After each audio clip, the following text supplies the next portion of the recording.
नमस्कार, किसान समाचार में आपका स्वागत है। मैं हूं रेशमा आपके साथ। आइए नजर डालते हैं इस वक्त की हेडलाइंस पर। केंद्रीय मंत्री पीयूष गोयल ने कहा, किसान देश को आत्मनिर्भर बनाने के साथ साथ खाद्यान्न, दलहन, मसूर, सब्जियों और फलों का बड़ा उत्पादक बना रहे हैं। पल्स 2024 सम्मेलन में अपने संबोधन के दौरान पीयूष गोयल ने ये बात कही। 17 से 18 फरवरी को दिल्ली में भाजपा का 2 दिवसीय राष्ट्रीय अधिवेशन में 2 प्रस्ताव लाए जाएंगे और आगामी लोकसभा चुनावों को लेकर पार्टी की तैयारियों को लेकर की जाएगी विस्तार से चर्चा।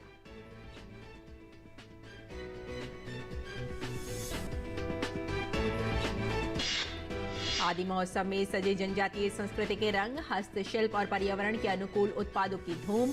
मोटे अनाज से बने व्यंजन आने वालों को लुभा रहे हैं। महिला उद्यमिता का मंच बना आदि महोत्सव।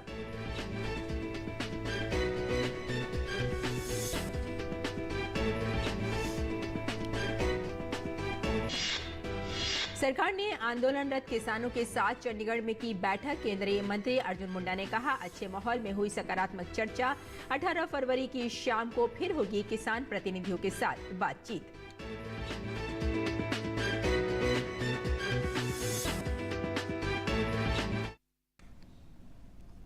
और अब समाचार विस्तार से।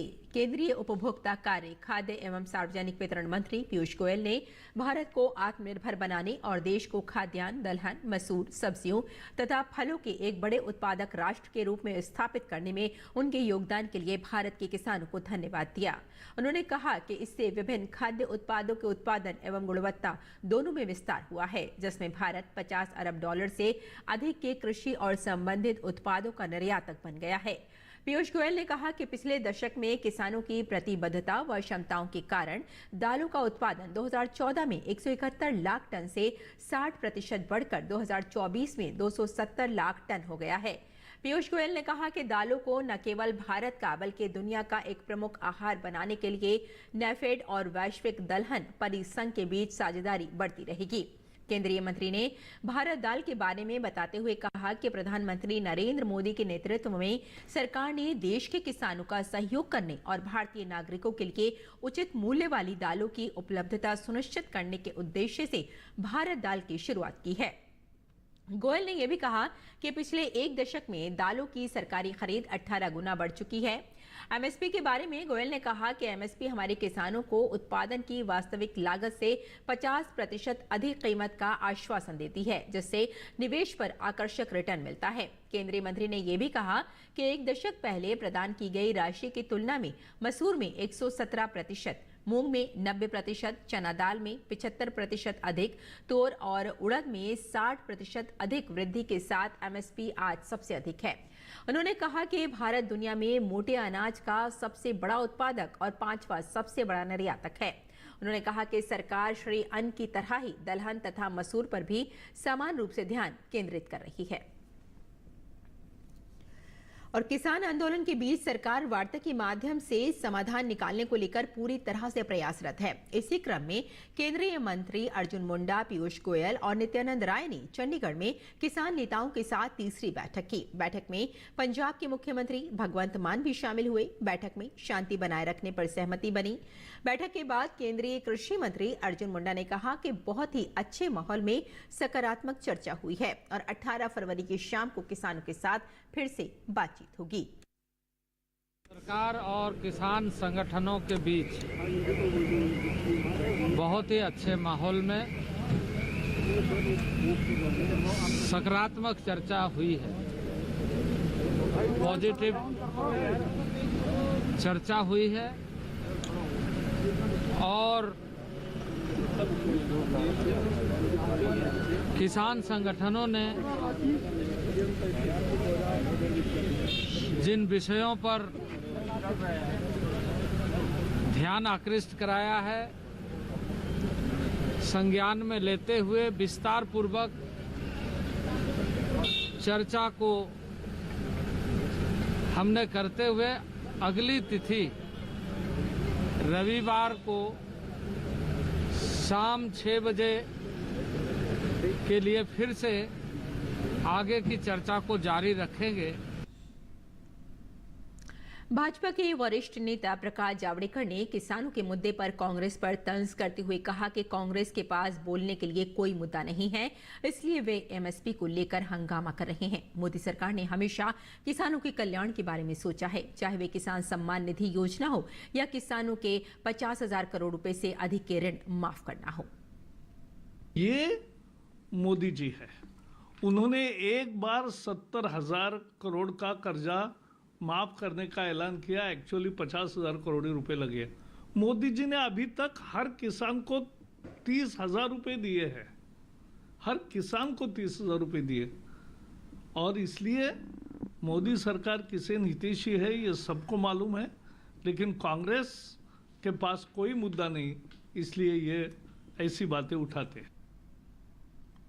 और किसानों के भारत बंद में व्यापारियों ने शामिल नहीं होने का फैसला लिया है।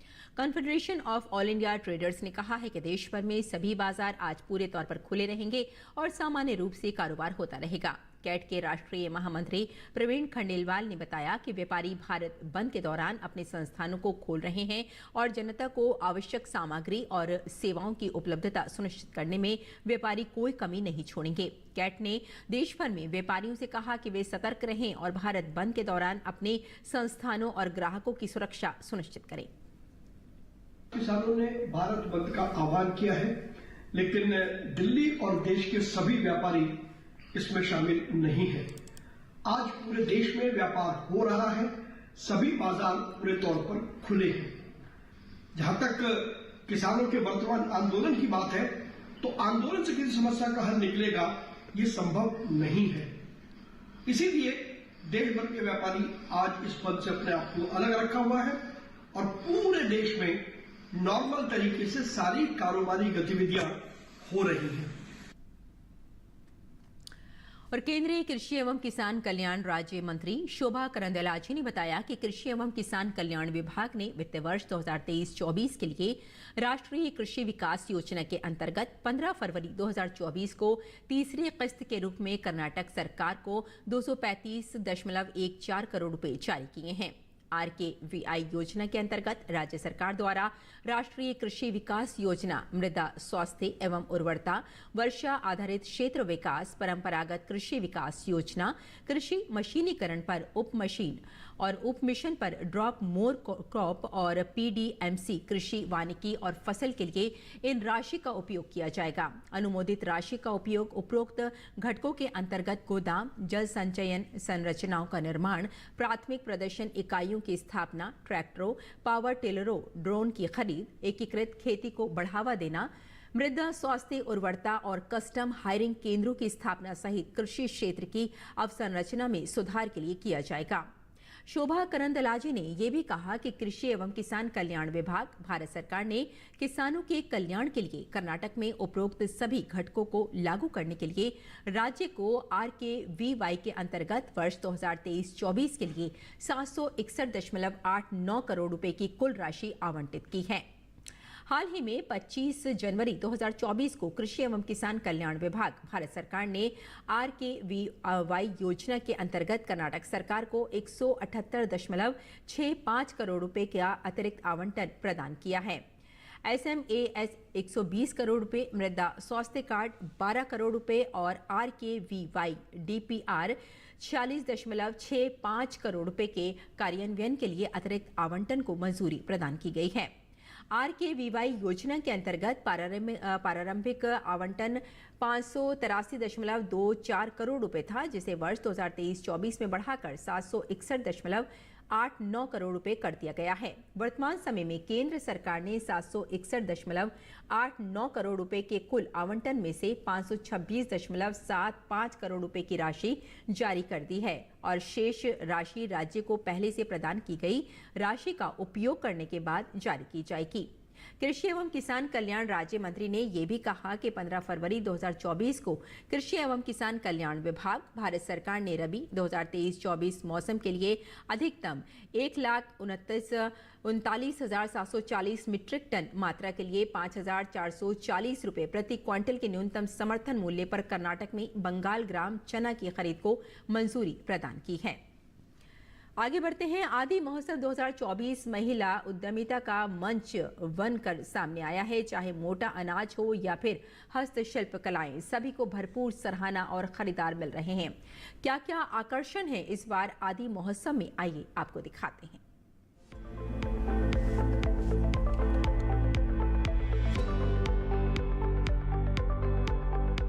भारत की जनजातीय संस्कृति विहंगम, अप्रतिम, अद्भुत, प्रकृति के सानिध्य में फलती फूलती और सुंदर परंपराओं के रंग खुद में समेटे हुए।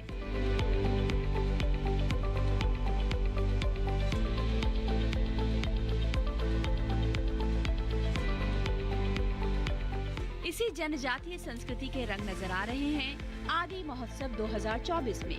दिल्ली के राष्ट्रीय स्टेडियम में चल रहे आदि महोत्सव में भारत के सभी प्रांतों के जनजातीय कलाकार अपनी संस्कृति और कला के रंग बिखेर रहे हैं।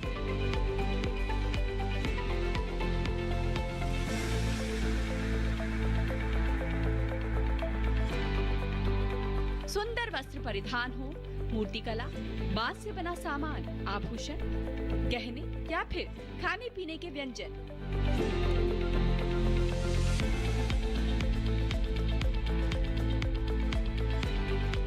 सब कुछ दिल लुभा लेने वाला है। आदिवासी कलाकार यहाँ उन कलाओं के रंग भी बिखेर रहे हैं जो अक्सर कला प्रेमियों की नजरों से ओझल रह जाती हैं।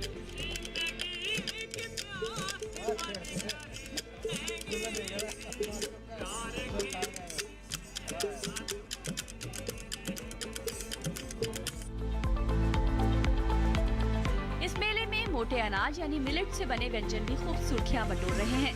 मिलेट से बने स्नैक्स हो या पूरी की पूरी मिलेट थाली, सभी को स्वाद और सेहत से भरा हुआ है।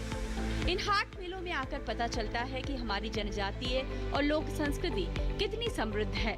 अच्छी बात है कि इन हाट मेलों के माध्यम से जनजातीय संसार की वे सभी बातें हम तक पहुंच पाती हैं जो हमारे लिए जानना बेहद जरूरी है। मैं यहाँ ट्राइब इंडिया में रोस्टेड नमकीन लाया हूँ। टोटली रोस्टेड बाजरा, रोस्टेड जवार, सोया दाल, फिर रागी चिप्स, चुकंदर चिप्स और भाखरवड़ी, पीनट्स, चना जोर गरम, ऐसी चीज़ें लाए। जड़ी बूटियों, दवाइयों, पर्यावरण के अनुकूल उत्पाद, प्रकृति की याद दिलाते परिधान हमारी जनजातीय संस्कृति के रंग हमें गौरव से भर देते हैं और यहाँ आने वालों को भी एक यादगार अनुभव देते हैं। हम ये जड़ी बूटियों का तेल लेके आए हैं बालों के लिए। इससे झड़ने टूटने वाले बाल को रोकता है, ग्रोथ करता है मैडम। इससे डैंड्रफ होता है वो भी हटता है। ये बिल्कुल हर्बल है, इससे कुछ साइड इफेक्ट नहीं होगा। आप 1 साल के बच्चे को भी लगा सकते हैं। आदि महोत्सव से न केवल जनजातीय कलाकारों को बढ़ावा मिल रहा है बल्कि वे उद्यमिता से भी जुड़ रहे हैं। अपने मिलेट व्यंजनों को दिल्ली वासियों तक लाई अरुणा तिर्के अपने साथ मिलेट व्यंजनों का खजाना लेकर आई हैं।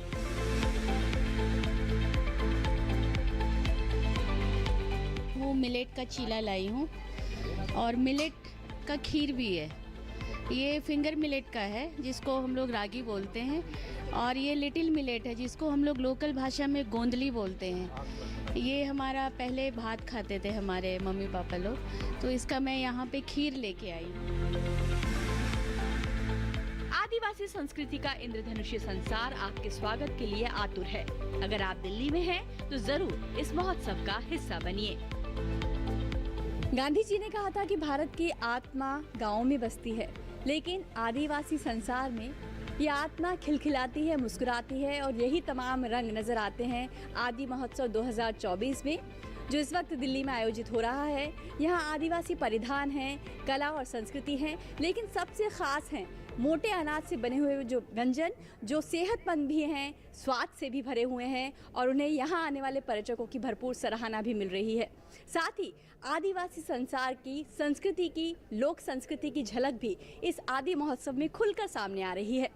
कैमरामैन अश्विनी के साथ डीडी न्यूज़ के लिए रजनी सेन की रिपोर्ट।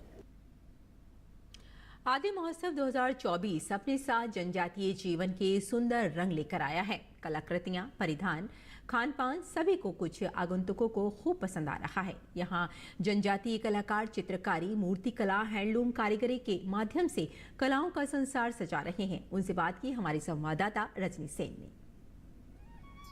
धान जो हमारे पेट की भूख मिटाता है, लेकिन अगर उसमें थोड़ी सी मेहनत की जाए, उसे खूबसूरत बनाया जाए तो कितनी सुंदर कलाकृतियों के रूप में नजर आ सकता है। ये उड़ीसा के कलाकार हमें यहाँ बता रहे हैं। हमारे साथ एक ऐसी ही जनजातीय कलाकार हैं उड़ीसा से, जो उड़िया में ही आपको समझाएंगी कि ये क्या बना रहे हैं और कैसा रिस्पांस मिल रहा है। आपका नाम क्या है? धोनाई माझी। ये क्या बना रही हैं आप और कैसा यहाँ पे रिस्पांस मिल रहा है? ए धान से मूर्ति जहाँ तैयार है, जगन्नाथ, सुभद्रा, बलभद्र, गणेश, सरस्वती, कृष्णा समस्त तैयार हुए है। दान तैयार है, सूता बाउंस तन सब तैयार हुए है। तो कितने दिन लगते हैं इसको पूरा बन जाने में? ए बड़ा वाला तो 5 दिन हुआ है, और तापरे छोटा 1 दिन नहीं हुआ है। बांस है, सूत यानी धागा है, और धान है, यानी तमाम जो उत्पाद हैं वो इको फ्रेंडली है। तमिलनाडु के एक कलाकार, एक जनजातीय कलाकार हमारे साथ मौजूद हैं। What's your name and what art you have brought here? My name is Nirosha ma'am. We are from Tamil Nadu, Nilgiri district. We are belongs to Toda tribes, which is located in Ooty ma'am. Actually, this is a handloom material. We are using needles and woolen threads.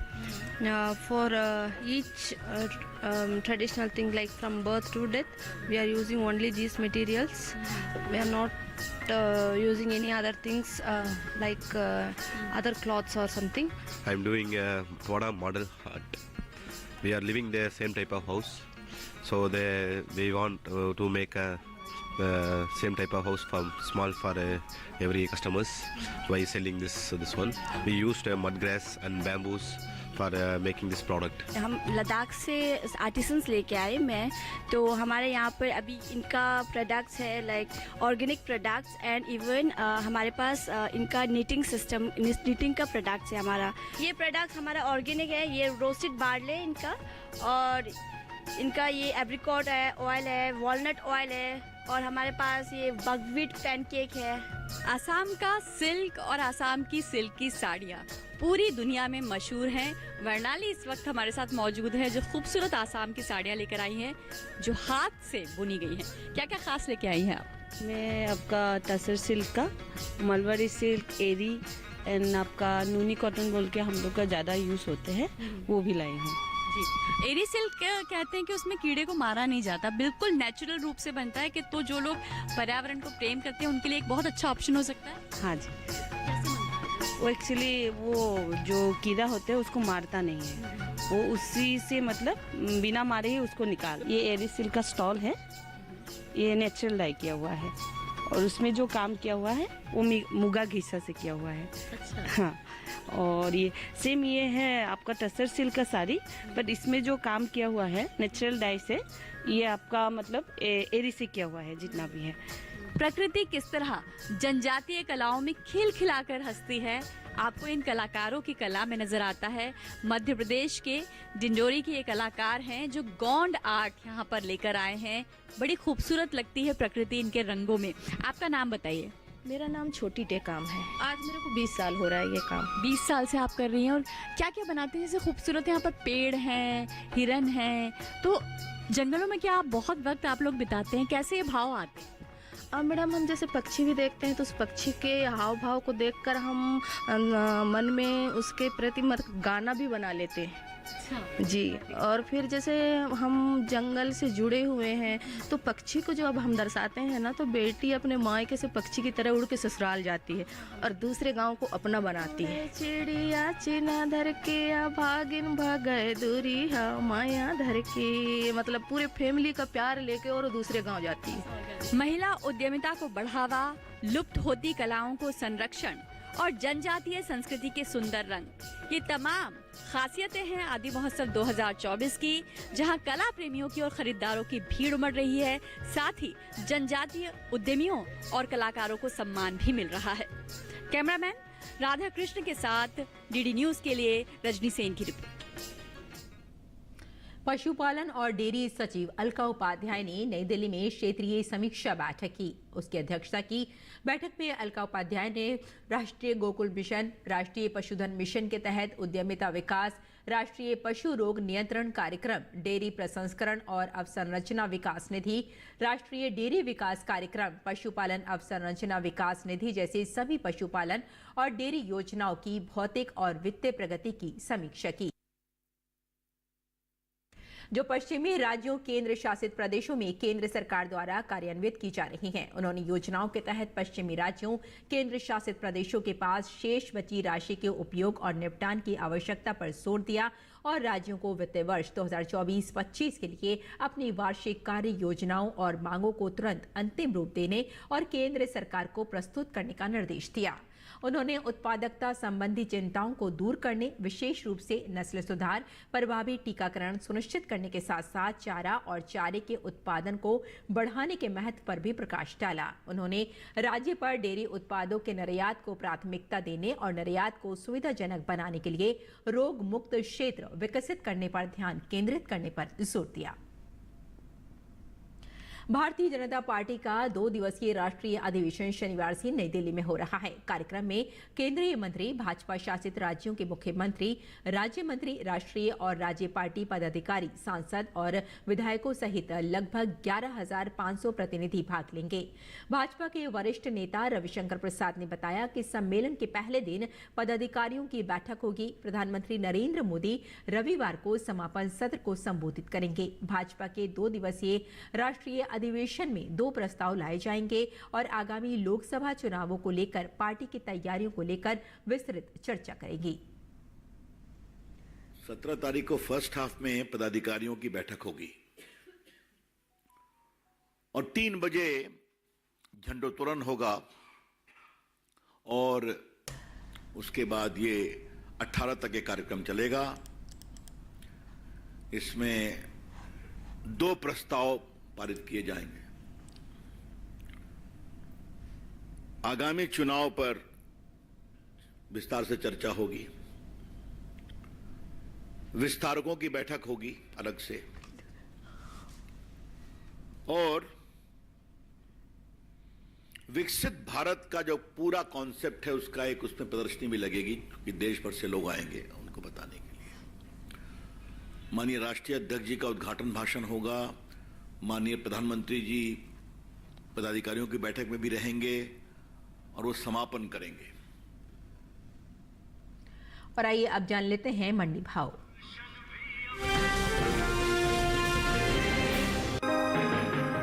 इस साल खरीफ मक्का की पैदावार बढ़त देखने को मिल सकती है। कृषि मंत्रालय की ओर से जारी पहले अग्रिम अनुमान के मुताबिक साल 2023-24 के दौरान देश में खरीफ मक्का की उपज 224.82 लाख मीट्रिक टन होने का अनुमान जताया गया है, जो पिछले साल की 213.51 लाख मीट्रिक टन की पैदावार की तुलना में करीब 11 लाख मीट्रिक टन अधिक है। अनुमान है कि खरीफ मक्का की उपज का असर इसके बाजार भाव पर पड़ सकता है। मक्का के हाजिर भाव की बात करें तो गुरुवार को दाहोद, मालपुरा और कानपुर मंडी में मक्का के सौदे नरमी के साथ हुए। वहीं मेरठ मंडी में तेजी रही, जबकि उदयपुर मंडी में इस दौरान मक्का के सौदों में कोई बदलाव देखने को नहीं मिला। एग मार्केट के मुताबिक गुजरात के दाहोद मंडी में 14 फरवरी को मक्का का भाव रहा 2,550 रुपए। 15 फरवरी को इसके भाव में 50 रुपए की गिरावट आई और भाव 2,500 रुपए पर आ गया। राजस्थान के मालपुरा मंडी में इस दौरान मक्का के सौदों में नरमी के साथ कारोबार हुआ। यहाँ 14 फरवरी को मक्का का भाव था 2,620 रुपए। 15 फरवरी को इसके सौदे 60 रुपए लुढ़क कर 2,560 रुपए पर हुए। हालांकि राज्य की ही उदयपुर मंडी में बीते 2 दिनों के दौरान मक्का के भाव स्थिर रहे। यहाँ 14 और 15 फरवरी को मक्का 2,300 रुपए पर बिका। उत्तर प्रदेश के कानपुर मंडी में बीते बुधवार को मक्का का भाव था 2,400 रुपए। गुरुवार को इसके सौदों में 20 रुपए की नरमी आई और भाव 2,380 रुपए प्रति क्विंटल पर आ गया। जबकि मेरठ मंडी में इस दौरान मक्का के भाव में बढ़त देखने को मिली। 14 फरवरी को यह मक्का का भाव रहा 2290 रुपए। 15 फरवरी को इसके सौदे 10 रुपए चढ़कर 2300 रुपए पर हुए। मक्का के निर्यात पर नजर डालें तो कृषि और प्रसंस्कृत खाद्य उत्पाद निर्यात विकास प्राधिकरण यानी एपीडा के मुताबिक वित्त वर्ष 2022-23 के दौरान भारत ने विश्व भर में 34,53,680.58 मीट्रिक टन मक्के का निर्यात किया है, जिसकी कुल कीमत 8,987.13 करोड़ रुपए है।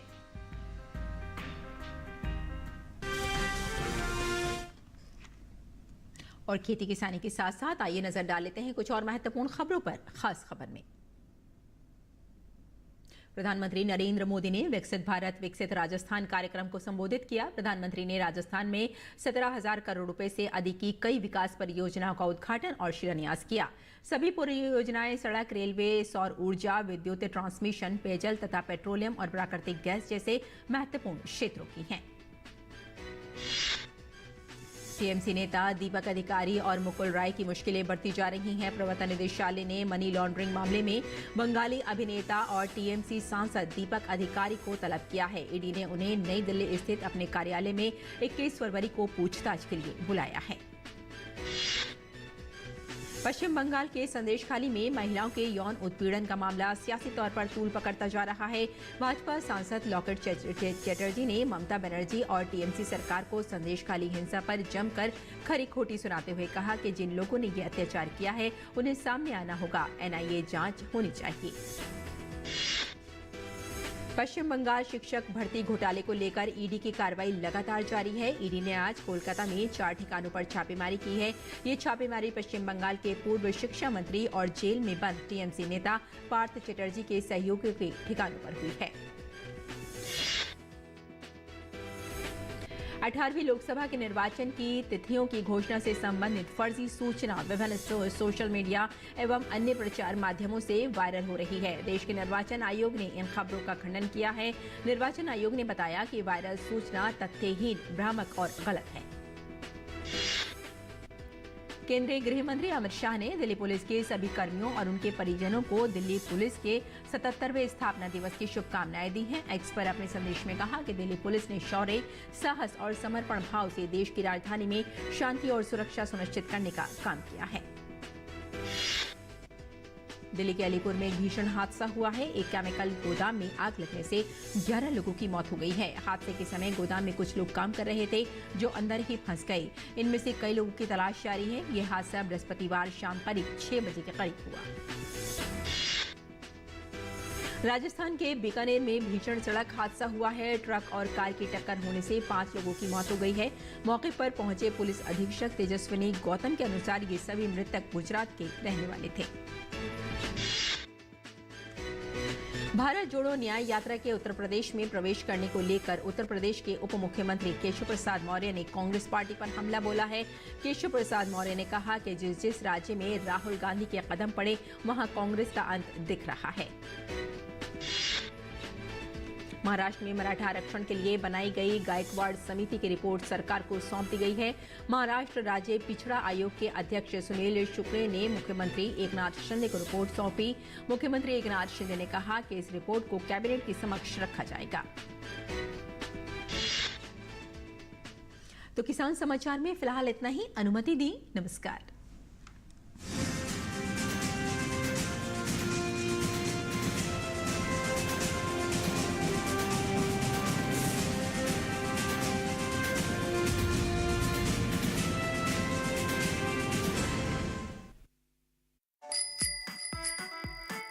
लो आ गए हैं हम आपसे मिलने। देखिए हमारा शो पिगी बैंक।